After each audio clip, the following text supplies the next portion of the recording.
جن عورتوں کے ہاں پہلا بچہ، پہلی اولاد بیٹی ہوتی ہے، وہ ان عورتوں پر فضیلت رکھتی ہیں جن کے ہاں پہلا بچہ بیٹا ہوتا ہو۔ حدیث سنا دی ہے میں نے آپ کو۔ ممکن ہے کوئی کہے کہ صاحب یہ تو ہمارے ہاتھ میں ہی نہیں ہے، تو ہاں کچھ فضیلتیں عطائی بھی تو ہوتی ہیں، کچھ فضیلتیں جزائی ہوتی ہیں، کچھ فضیلتیں عطائی ہوتی ہیں۔ یہ اس خاتون پر عطائے پروردگار ہے کہ اسے اللہ نے پہلے بیٹی دی ہے۔ جن کو اللہ 3 بیٹیاں مسلسل دے دے، میرے مولا نبی فرماتے ہیں جنت کی ضمانت میں لیتا ہوں۔ بیٹی، خود اس لفظ بیٹی میں کتنا پیار ہے، یہ کوئی ان سے پوچھے جن کے ہاں بیٹی نہیں ہے۔ یہ ہے تمہید زندگی، جینے کا مزہ آتا ہے، جینے کے لیے کا شوق بڑھتا ہے کہ ابھی اور مجھے زندہ رہنا ہے، مجھے بیٹی ملی ہے۔ میں اور آپ تو کیا حیثیت رکھتے ہیں جب سرکار دو جہاں یہ فرمائے کہ فاطمہ کو دیکھ کے تبلیغ میں لطف آتا ہے۔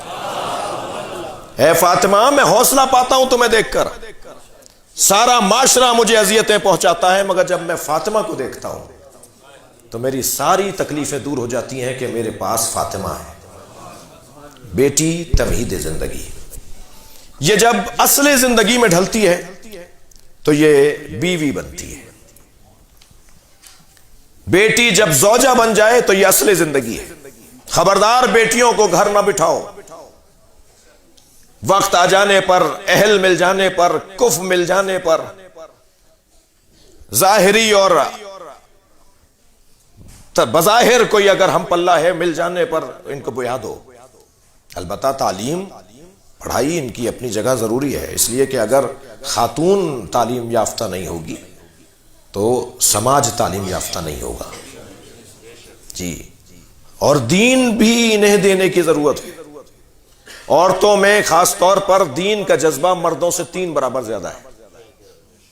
اگر میری بات روشن نہ ہو تو مثال دوں، میں تو 3 مجلسوں کے بعد تھک جاتا ہوں، یہ سارے دن مجلس ایک گھر سے دوسرے گھر میں، دوسرے گھر سے تیسرے گھر میں، اور اس کے بعد بھی گھر آ کر کہتی ہیں ایک مجلس رہ گئی ہے وہ کر کے آ جاؤں۔